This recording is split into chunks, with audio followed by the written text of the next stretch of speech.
Selamat pagi netizen. Nyariin aku tidur tuh baru bangun. Jadi kalau kalian bertanya nih heboh katanya Iza Zega ditahan, ya udah biarin aja. Kan aku udah bilang tegak lurus. Kalau memang salah salah, kalau memang enggak. Tapi kita lihat kesalahannya di mana. Kok bisa ITE langsung ujug-ujug ditahan? Ya biar aja bapak polisi nanti yang menjawab. Iza Zega kan juga punya tim lawyer. Aku dari awal bilang aku tidak ikut campur. Jadi jangan nuduh-nuduh nih.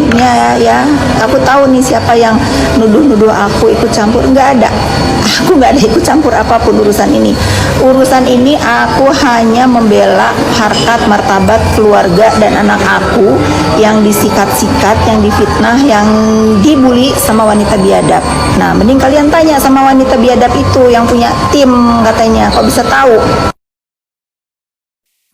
Nah, tapi boleh ya kalian suruh aku bertanya kepada penegak hukum ya.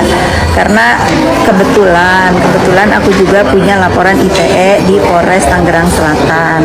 Proses untuk dari lidik ke sidik itu sulit sekali ya.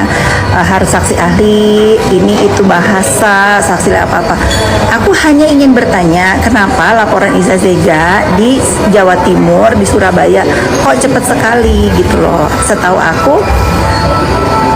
aku ya, kalau yang prosedur dan benar Bapak tidak semudah itu. Dan setahu aku juga kalau undang-undang ITE itu, setahu aku ya yang awam ini harus ada somasi dulu, harus ada ya gitu-gitulah. Aku juga kurang paham. Coba ini aku tag ya Divisi Humas Polri, bagaimana ini undang-undang ITE bisa sampai ada penahanan yang heboh gitu. Lagian kasus Iza Zega ini bukan kasus kriminal ya, bukan kasus korupsi, bukan kasus TPPU, bukan kasus pemerasan gitu, bukan kasus money laundering. Ya udah biarin aja ya. Dan aku nggak mau ikut campur. Nih insya Allah polisi tegak lurus ya, insya Allah ya. Aku akan fokus membela harkat dan martabat keluarga saya dari manusia-manusia dakjal ya, karena ada beberapa manusia-manusia dakjal itu yang menyerang harkat dan martabat keluarga saya. Itu ya netizen ya.